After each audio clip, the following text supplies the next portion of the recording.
is this monastery. Okay, very beautiful. How was the name of this village? Sakanji. Okay, Jashin Sarana from Czech Republic, Plzeň. Very accomplished teacher. I can say in 7 days we are here together with Lotus Flower, and it's very powerful actually teachings because he speaks many languages, and I am from Czech as well. She's from Myanmar, and we speak in English most of the time. But it's also Burmese and Pali, right? How many languages is? Did I forget one? At this point, I use 5 languages. Okay. And that is Czech, English, Sinhalese, Burmese, and Pali. Okay. Sinhalese, I forget. Okay, Sinhalese. Well, you live in Sri Lanka, I think, for a few years, right? Yes, I stayed in Sri Lanka for over 4 years. Over 4 years. And in Myanmar, 4 years as well? Yes. Okay. So it's 8 years in total. Before, you was also in another South Asia countries, or? No. Not really. I visited Thailand for 7 days, but okay. That was visit, non-visit. Okay. Okay, Sakoji is very peaceful actually here, I can say that. That's why we actually wanted to move, because we are leaving tomorrow. But we decided to stay here because it's very conducive to peace, this place. Honestly, I'm here in Myanmar in 1 year already, and more than 1 year, and this is for me by far for us the most peaceful place. I have to really say, it's very conducive. It's so peaceful. Except the festivals, but this is everywhere. So it's very peaceful. So everybody should know about this place. Unfortunately, on the internet, it's not too much about this place. I found something about you, some videos on YouTube, but there is nothing about Hlego or Sakoji. Sakanji. Apologize. So if somebody want to find this place, it's possible to find on the internet or contact you always in some way. Well, they can contact you, and then you can give them contact to me by email. Okay. The best is contact me by email. Okay. Because you want to keep it quiet. I think if somebody will start to have success with your teachings, which is possible, you will have overcrowded people, I think, in few months here. So it's not good to be too much famous, I suppose. It's good to keep low key.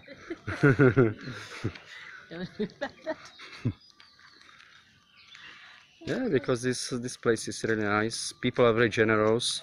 Especially this day, we was working Pindapata, which was the first time for us with Venerable Ajahn Sarano, and it was very nice. People was very friendly and very generous. Actually, I was surprised.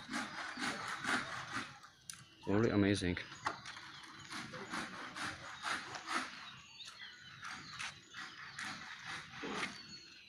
So I'm just curious, why do you choose this Sakanji place? Why? Because it's your friends recommended, or you just found it by accident? I mean, it's many places like this. Sorry. Actually, the Sayadaw of this monastery learned about me through my supporter, and he invited me here to teach meditation. So, because I have finished my 5 years of studying the theoretical part of Buddhist practice and the practical part, I was eligible to accept that invitation, and I came here. And that's what happened. So I'm fulfilling my duty. Okay, that's great. In the house you are living now, it's your HQ headquarters. You say that you are traveling and you always come there in the house? Well, I moved here a little bit more than a month ago, so it's difficult to say what's where and how. Okay. But true is that there is a place where I stay, and it's sufficient for my needs. Okay, that's true. Thank you. Grazie.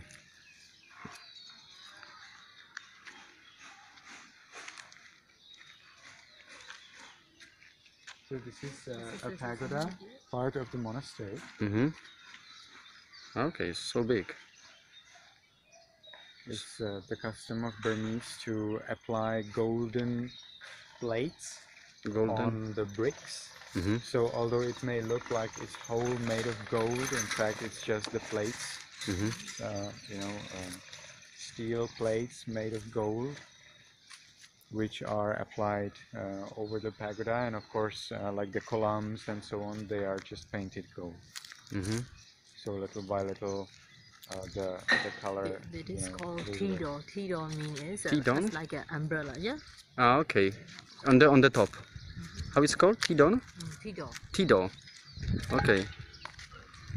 Over there is toddy tree. You ask with me every time, what is the toddy tree? Toddy tree? Yeah, toddy tree. Ah, okay. Mm-hmm. Toddy palm. Toddy palms. Ah, it means that Toddy the palm. is the fruit. The Palms. fruit. Yeah. You can have a palm wine, right? Is this yes, one? yes. Ah, okay. Mm-hmm. Yeah, what you can get from a toddy tree is the toddy, Toddy? and that's also called arak. Arak. Oh, I heard about this Arak actually. is very strong alcohol. Uh-huh. It's overnight. I think in the night it's supposed. It's Not no. over. They are too much drunk. You mean midnight?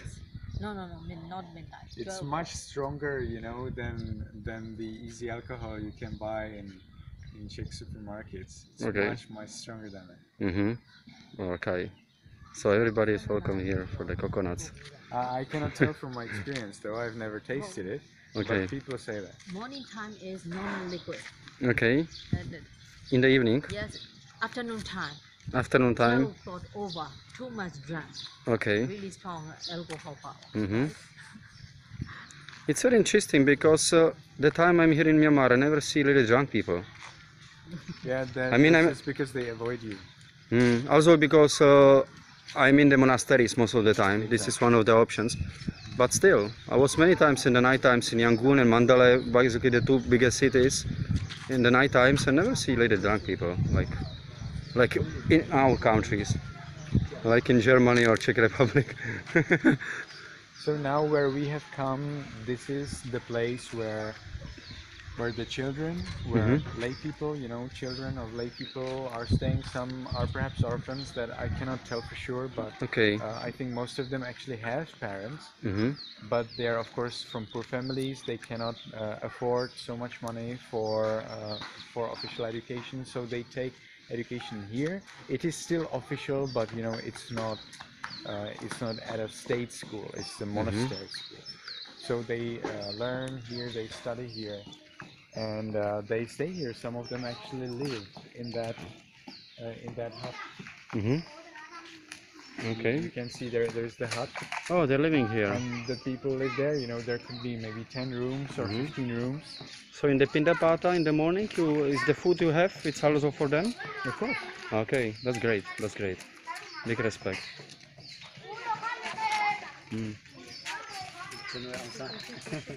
Oh, this is the general. Oh, really? The father of Aung San Suu Kyi. Well, he looks he looks like he needs some meditation, I suppose. Maybe not meditation, but maybe some medicine. Meditation, medicine. Darling, you should make it here. Mm-hmm.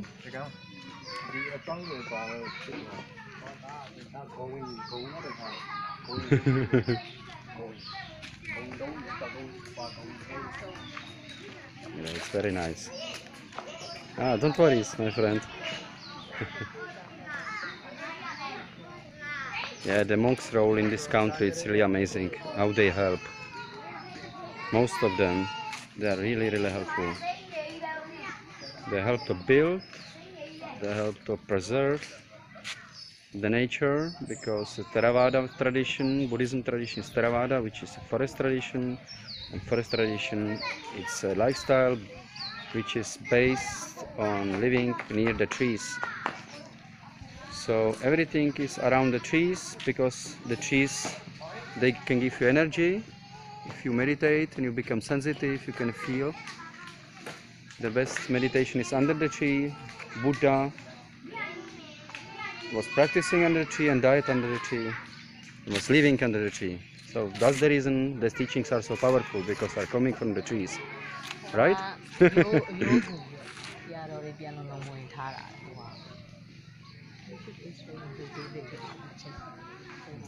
Passion. You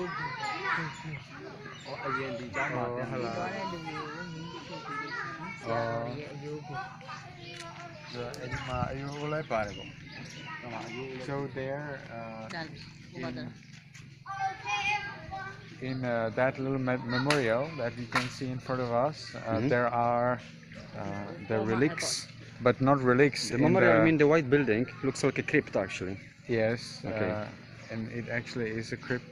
If crypt is a place where the remains of a dead person are kept, then this is really a place where the bodily remains of the previous abbot of this monastery are kept. Uh-huh. So this is the custom that if the sayadaw, if the abbot is really powerful and really tries hard to follow The Vinaya. the Vinaya, the precepts, and is virtuous and learned and helps others and is kind, then usually after they're passing away, either their statue, wax statue, or memorial or anything like that is established in the monastery. It's possible to go inside, or is there something interesting? At Hawaii, အထဲမှာတော့ဟိုအခုကလည်းအယူအစ်စ်ကတော့မရှိတော့ဘူးဗျာအယူအစ်စ်ကတော့ ထဲမှာတော့ပစ္စည်းတွေပဲထားရတယ်ပြောတယ် At this point, however, there are no bones, no remains. There are no bones, It okay. serves as the storeroom.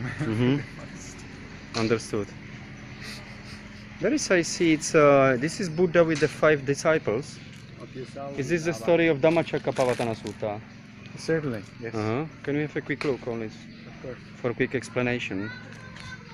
Well, Dhammacakkappavattana Sutta is the first discourse after which somebody became enlightened, and it's the first discourse after which a first monk was ordained, Okay.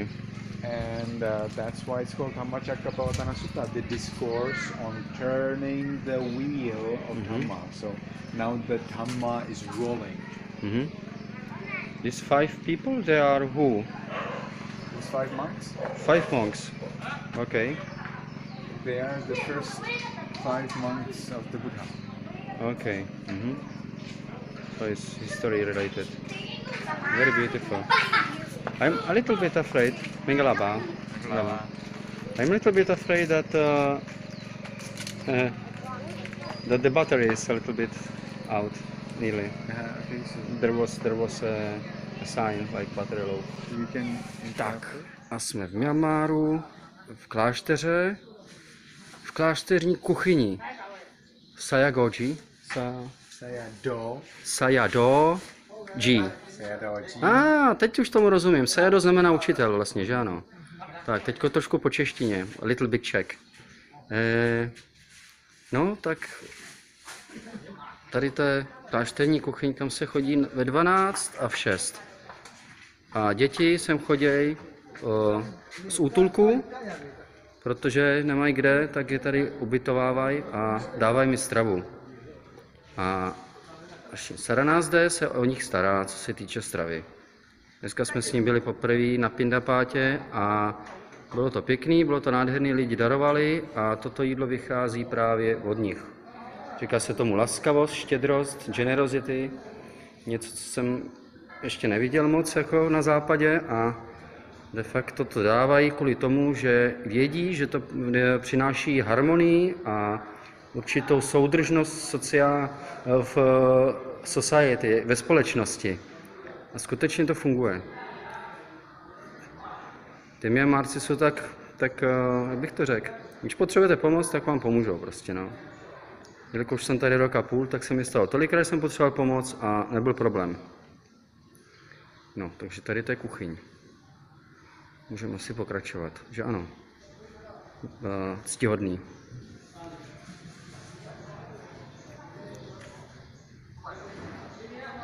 Každopádně děkujem, bo je to tady moc pěkný.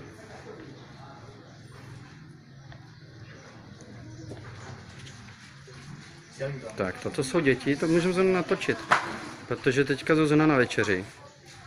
My jsme teda jogini, takže máme právo pouze na oběd a na snídaní, ale to bohatě stačí, protože při meditaci se používá dech a ten dech se de facto mění v energii a to je ta strava. Při delší praxi není třeba ani tolik jíst. Můžu říct z vlastní zkušenosti, že jsem několik dní nejedl. Při praxi na panasáty. Tak. Ale je třeba teda se vyhýbat extrémům.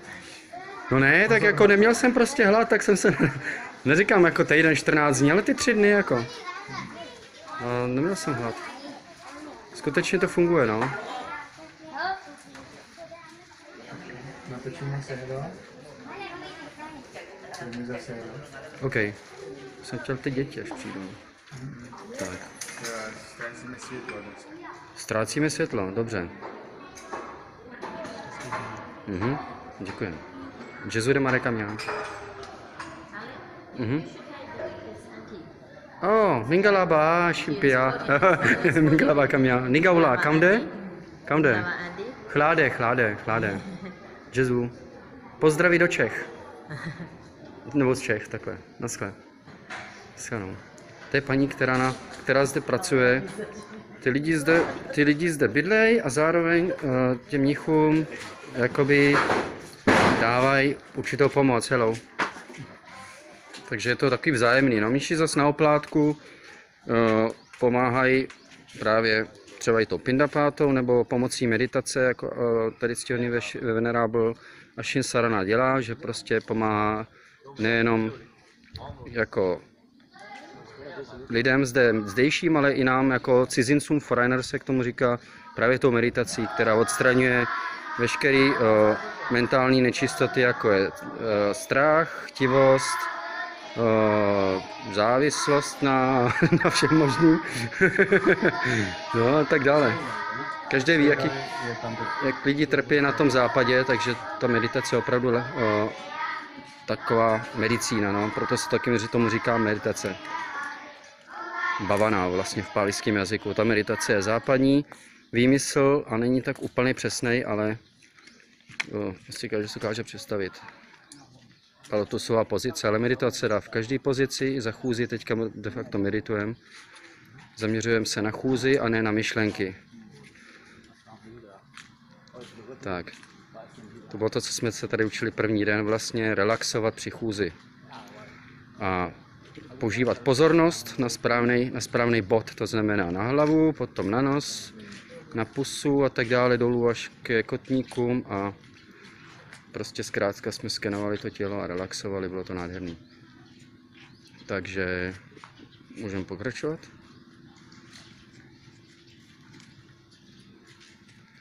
Opakuji, jsme v Myanmaru. Sayadoji, Toja. Toja je de facto meditační centrum, by se to mělo předložit, jestli se nepletu. Jméno toho kláštera je ale Sakanji Toja. Sayadoji znamená velký učitel. Sakanji je to jméno tady toho kláštera. OK, děkujem. No je to tady pěkný, no je to tady hlavně tichý. Že jsem těch pár klášterů procestoval, tohle je fakt nejtižší, až na ten včerejšek, kde byla ta slavnost, převčerejšek. Tak je to tady fakt na tu meditaci to úplně bombový, no. To je tak tichý, že člověk nemusí ani meditovat, prostě jenom posloucháte ticho. Teda ne teďka, tady je nějaký generátor nebo co, ale... Jo, tady jsme na ty zahradě vlastně.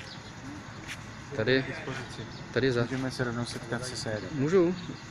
Dobře, tak se zrovna setkám. Mám jí takhle s tou kamerou, jo, můžu. Už tak to vysvětli. Tak jdem zrovna za Sayadou, za představením tohoto kláštera, který je hlavou. To je teda strašně milý a pokorný člověk. Takže praxe je vidět. Když by všichni byli takový, no. Prostě to praxi, no. Co čas. Mingalava, Shimpia. Tak, toto je Sayadaw.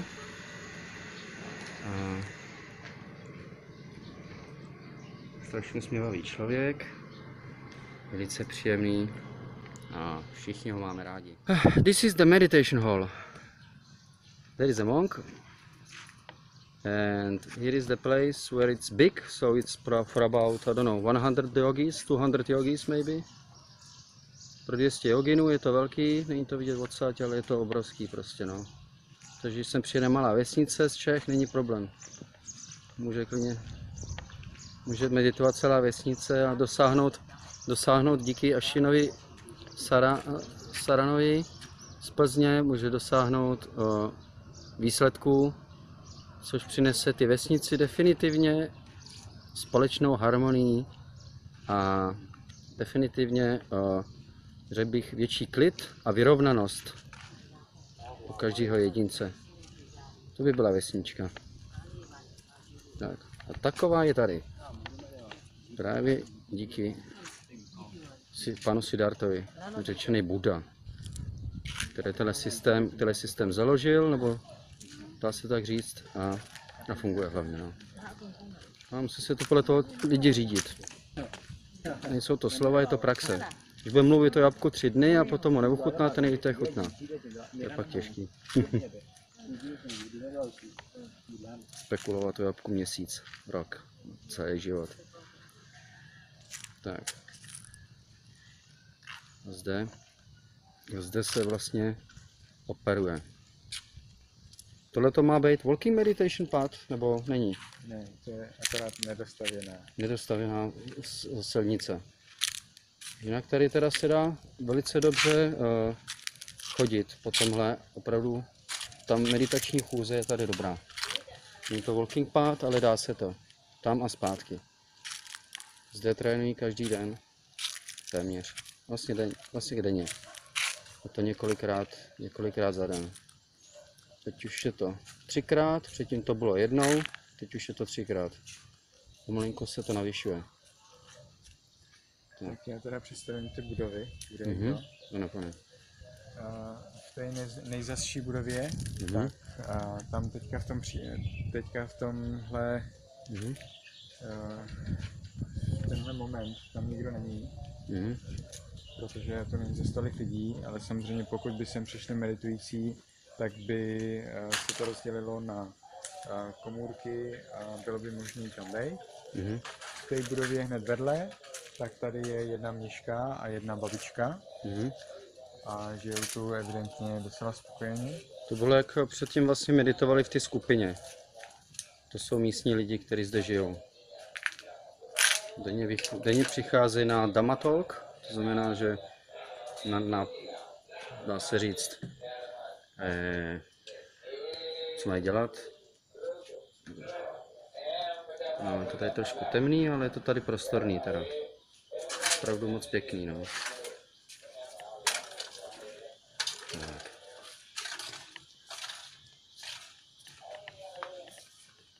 Tak můžeme pokračovat. Bych nespat. To be careful. Okay. To je pěkný strom. This is nádherný tree, beautiful tree. This is not body tree, right? Yeah. Wow. Yeah. So then this is a building dedicated for foreign yogis. To je teda budova, která je určená pro Zde bydlíme svým způsobem, ano. A je možné tady je voda, tam je kočička. Tam je to podvouk, no, 2 lidi. Ale teda musím přiznat, že je to dobrý, no, je tam sprcha, je tam záchod, je tam air condition, já nevím, jak se to řekne česky, air condition, klimatizace, takže prostě vypadá to tam moc pěkně, je to normálně jakoby takový malý hotelový pokojíček, no. Taková tam chybí televize, teda, ale to tam není dovolené. Ale to tam moc příjemný. Ani mravenci tam nalezou. Tady bydlím já. Pěkný, moc pěkný. Tam je ještě ten skeleton, můžeme ukázat, tu kostru. To je docela dobrá učební, to je totiž docela dobrá učební pomůcka, si myslím, nebo ne? Rozhodně je pro ty, co meditují pořádně. Co pořádně meditují, dobře. Ostatní by to nemuseli přijmout, dobře. OK. No, takže asi takhle, no, tady. No, je tady prostě ticho, jedno za čas pojede motorka, ale to vůbec neruší. No, dá se tady opravdu dosáhnout vysokého samády, neboli koncentrace, uklidnění, tranquility. No, takže asi tak.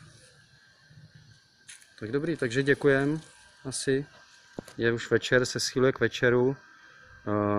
ctihodný, je unavený už, protože dneska to bylo opravdu rušný, bylo úterý a je na čas na odjezd, takže strašně moc děkujem a těšíme se na další setkání prostě meditační, no. Každopádně. Děkuji moc krát. Sádu, sádu, sádu.